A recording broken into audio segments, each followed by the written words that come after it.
నమస్తే, welcome to Bharati TV. నేను Bapayya. Mohan Babu arrest. Kidnap చేస్తే మరి ముద్దు పెట్టుకుంటారా అని చెప్పేసి ఈ వీడియోకి నేను ఒక టైటిల్ పెట్టాను. ఎందుకు ఆ టైటిల్ పెట్టాననేది తెలియజేస్తాను. అయితే మోహన్ బాబు, మంచు మోహన్ బాబు, కళాప్రపూర్ణ, డాక్టర్ పద్మశ్రీ మోహన్ బాబు అని చెప్పేసి కొంతమంది పిలుస్తుంటారు. కలెక్షన్ కింగ్ మోహన్ బాబు అని కొంతమంది పిలుస్తుంటారు. కానీ ఈ మధ్య మాత్రం ఆయనకి కొత్త బిరుదు వచ్చి చేరుతోంది. కాంట్రవర్సీ కింగ్ మోహన్ బాబు అవుతున్నారు. ఆయనే కాంట్రవర్సీల్ని వెతుక్కుంటా వెళ్తారా, లేకపోతే కాంట్రవర్సీలు మోహన్ బాబు ఎక్కడున్నాడా అని వెతుక్కుంటూ వచ్చి ఆయన చుట్టూ చేరతాయో తెలియదు. కానీ ఈ మధ్య కాంట్రవర్సీలు అంటే సినిమాల కన్నా ఆయన చేతిలో కాంట్రవర్సీలే ఎక్కువ ఉంటున్నాయి. తాజాగా ఆయన చేతిలో ఉన్న కాంట్రవర్సీ, ఆయన ఇరుక్కున్న కాంట్రవర్సీ ఏంటంటే కిడ్నాప్కి సంబంధించింది. ఇద్దరు ఎస్ఎఫ్ఐ నేతల్ని ఆయన కిడ్నాప్ చేయించారు అని చెప్పేసి ఇప్పుడు ఆయన మీద ఉన్న ప్రధానమైన ఆరోపణ. ఆ కేసులో ఆయన ఏ3 ముద్దాయిగా ఉంటే ఆయన పెద్ద కుమారుడు మంచు విష్ణు ఏ2గా ఉన్నారు. సో అసలు ఏం జరిగింది అని అంటే కనుక, మోహన్ బాబు యూనివర్సిటీ ఎదుట ఆందోళన చేయడానికి ఇద్దరు ఎస్ఎఫ్ఐ యూనియన్కి సంబంధించిన నేతలు వచ్చారు. సో ఆ ఎస్ఎఫ్ఐ నాయకుల్ని మోహన్ బాబు యూనివర్సిటీ వాళ్ళు కిడ్నాప్ చేశారు, బౌన్సర్లు కిడ్నాప్ చేశారు అని చెప్పేసి ఈ మధ్య కూడా మనం ఒక వీడియో చేశాం. సో అయితే ఇప్పుడు ఆ విషయంలోనే మోహన్ బాబుని అరెస్టు చేసే వరకు పరిస్థితులు వచ్చాయి అని చెప్పేసి తెలుస్తుంది. ఆ ఇద్దరు నేతల్ని కూడా మీకు చూపిస్తాను. వాళ్ళిద్దరు కూడా అక్బర్, వినోద్ అని చెప్పేసి ఇద్దరు ఎస్ఎఫ్ఐ నేతలు. వీరు పెట్టిన కేసు వల్లనే ఇప్పుడు మోహన్ బాబు చిక్కుల్లో పడ్డారు అని తెలుస్తుంది. సో అయితే ఈ కేసులో మోహన్ బాబు ఏ3గా ఉన్నారు, మంచు విష్ణు ఏ2గా ఉన్నారని మనం చెప్పుకున్నాం కదా. మరి ఏ1 ఎవరు అని చెప్పేసి మీకు అనుమానం రావచ్చు. ఆయనే ఈ మోహన్ బాబు యూనివర్సిటీకి పిఆర్ఓనో ఎవరు అంట, ఆయన పేరు సతీష్ అని తెలుస్తోంది. సో ఆయన ఏ1గా ఉన్నారు అని సమాచారం అందుతోంది. మొత్తం మీద మోహన్ బాబు అయితే ఈ కేసు విషయంలో ఇప్పుడు హైకోర్టుని ఆశ్రయించారు. హైకోర్టుని ఎందుకు ఆశ్రయించారంటే, దీని విషయంలో, ఈ కిడ్నాప్ విషయంలో, ఈ ఎస్ఎఫ్ఐ నేతల కిడ్నాప్ విషయంలో నాకు ఎటువంటి ప్రమేయం లేదు, అక్రమంగా నా పేరుని ఆ కేసులో చేర్చారు, ఆ ఎఫ్ఐఆర్నే కొట్టేయండి అసలు అని చెప్పేసి మోహన్ బాబు హైకోర్టుని ఆశ్రయించారు. అయితే ఇక్కడ ట్విస్ట్ ఏంటో తెలుసా? మోహన్ బాబు అంత అమాయకుడేం కాదు, ఆయన ప్రమేయం ఈ కేసులో చాలా ఉంది, అందుకు ఆధారాలు కూడా మా దగ్గర ఉన్నాయి అని చెప్పేసి హైకోర్టులో పబ్లిక్ ప్రాసిక్యూటర్ అన్నారట. అనటమే కాదు, కేవలం అనటమే కాదు, మా దగ్గర ఆధారాలు ఉన్నాయని చెప్పడమే కాదు, న్యాయమూర్తికి ఆ ఆధారాలు కూడా సబ్మిట్ చేశారు. అవి ఎలాంటి ఆధారాలంటే, మోహన్ బాబు సదరు పిఆర్ఓ ఉన్నారు కదా, మరి యూనివర్సిటీకి సంబంధించిన పిఆర్ఓనో ఆయన సొంత పిఆర్ఓనో తెలియదు, ప్రస్తుతానికైతే పిఆర్ఓ సతీష్ అని తెలుస్తుంది. ఆ సతీష్ తోటి ఈ కిడ్నాప్ చేసిన సమయంలో, ఎవరైతే ఇద్దరు ఎస్ఎఫ్ఐ నేతలు ఉన్నారో వాళ్ళని కిడ్నాప్ చేసిన సమయంలో సతీష్ తోటి రెగ్యులర్గా ఫోన్లో టచ్లోనూ ఉన్నారు, మెసేజ్లు కూడా చేశారట. సో మరి ప్రమేయం లేదని ఎలా చెప్తారు అని చెప్పేసి గట్టిగా ఇరికించేశారు మోహన్ బాబుని. అందుకనే హైకోర్టు కూడా మోహన్ బాబుకి ముందస్తు బెయిల్ మంజూరు చేయడం కానీ, లేకపోతే అసలు ఆయన పేరుని ఎఫ్ఐఆర్ల నుంచి కొట్టేయటం కానీ జరగదు అని చెప్పేసి తేల్చి చెప్పింది. మరి ఇవాళ జరగదు, కేసు కొట్టేయటం జరగదు అని చెప్పిందంటే మరి రేపు అరెస్ట్ చేసే అవకాశాలు కూడా ఉంటాయి అనే కదా అని అంటున్నారు ఇండస్ట్రీ వర్గాల వారు. తెలుగు సినీ ఇండస్ట్రీలో కూడా ఎక్కువ ఇదే మాట్లాడుకుంటున్నారు ఇప్పుడు. ఎందుకంటే ఆయన ప్రముఖ హీరో కూడా, ఒకప్పుడు చాలా పెద్ద పేరున్న హీరో, కలెక్షన్ కింగ్ అని పేరు తెచ్చుకున్నారు. అలాగే ఆయన ప్రొడక్షన్ హౌస్ నుంచి గొప్ప గొప్ప సినిమాలు కూడా తీశారు. అలాగే ఆయన రాజకీయాల వైపు కూడా అడుగులు వేసి మళ్ళీ ఆ అడుగులు వెనక్కి తీసుకొని మోహన్ బాబు యూనివర్సిటీ వైపే వేశారు. అలాగే సినిమాల వైపు ఇప్పుడు 1-2 సినిమాలు ఆయన చేతిలో ఉన్నాయి, చేస్తున్నారు కూడా. నానితోటి ఒక సినిమా చేస్తున్నట్టుగా సమాచారం అందుతుంది. అయితే ప్రస్తుతం వివాదం ఏంటి అని అంటే కనుక, మోహన్ బాబు యూనివర్సిటీలో విద్యార్థుల దగ్గర నుంచి అధిక ఫీజులు వసూలు చేశారు అని చెప్పేసి ఆరోపణలు ఉన్నాయి.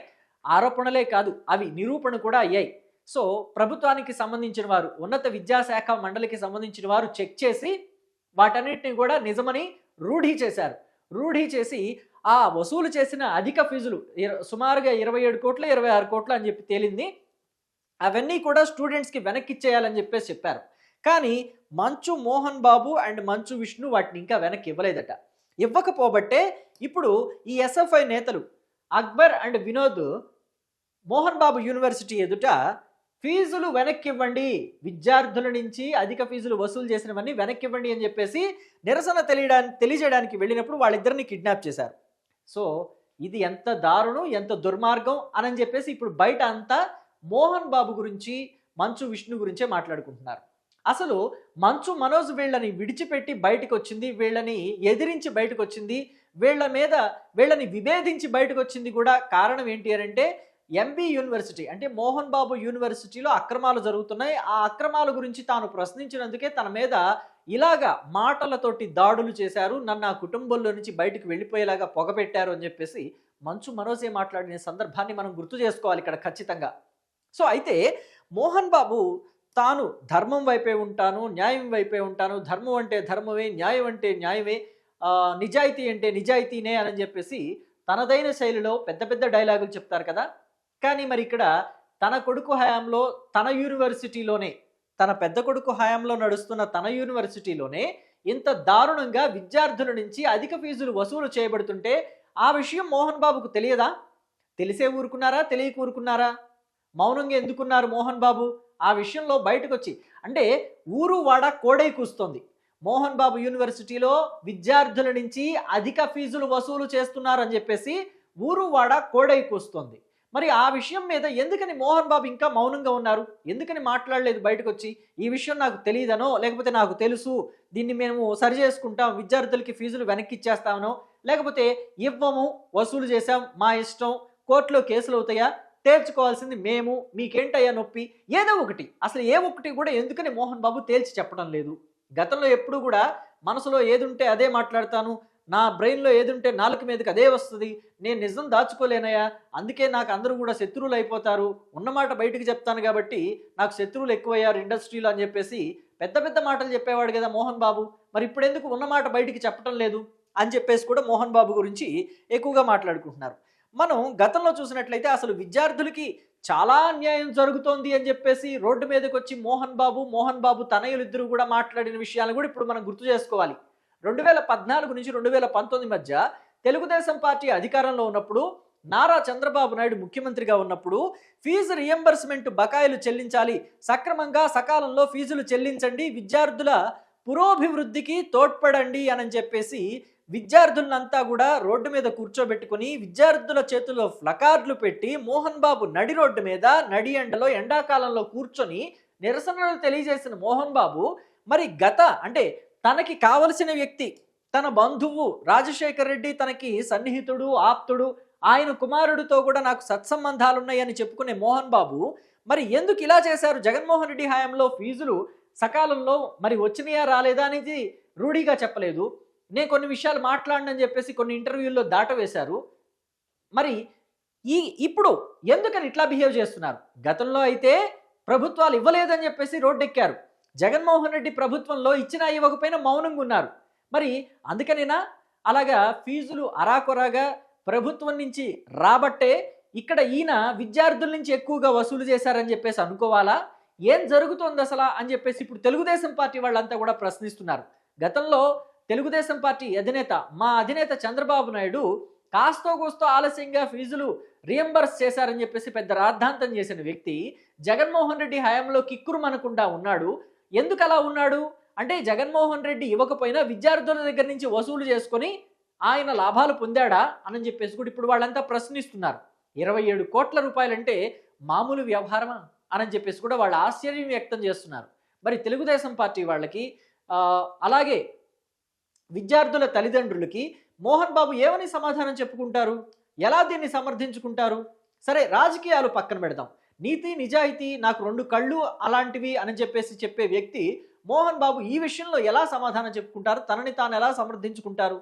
చెడు గురించి పోరాడుతున్న ఎస్ఎఫ్ఐ నేతల్ని కిడ్నాప్ చేయడం అంటే అసలు నిజంగా అది మంచి పనేనా? నిజంగా అది సమర్థించదగ్గ పనేనా? అది నిజంగా ఖండించదగిందే కదా. మరి మోహన్ బాబు తనకి ప్రమేయం లేదని చెప్తున్నారు, కానీ ఒక పక్కేమో పబ్లిక్ ప్రాసిక్యూటర్ దీనికి సంబంధించి ఆధారాలు ఉన్నాయని చెప్పేసి కోర్టుకు కూడా ప్రొడ్యూస్ చేశారు.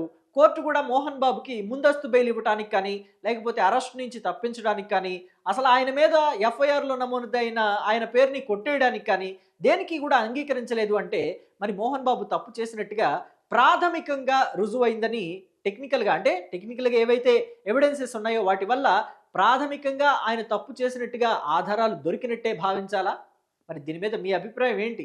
మోహన్ బాబు నిన్న మొన్నటి వరకు కూడా చాలా పెద్ద స్థాయిలో నీతి కబుర్లు చెప్పి ఆయన యూనివర్సిటీలోనే, మోహన్ బాబు యూనివర్సిటీలోనే ఇంతటి స్థాయిలో భారీ స్థాయిలో స్కాములు జరగటం, పిల్లల నుంచి అధిక ఫీజులు వసూలు చేయడాన్ని ఎలా భావించవచ్చంటారు? దాన్ని ఎలా తీసుకోవచ్చు? చెడుగా తీసుకోవాలా? లేకపోతే గత్యంతరం లేని పరిస్థితిలో మోహన్ బాబు అలా చేశాడనుకోవాలా? లేకపోతే మోహన్ బాబుని తన పెద్ద కొడుకు మంచు విష్ణునే తప్పుదోవ పట్టిస్తున్నాడనుకోవాలా?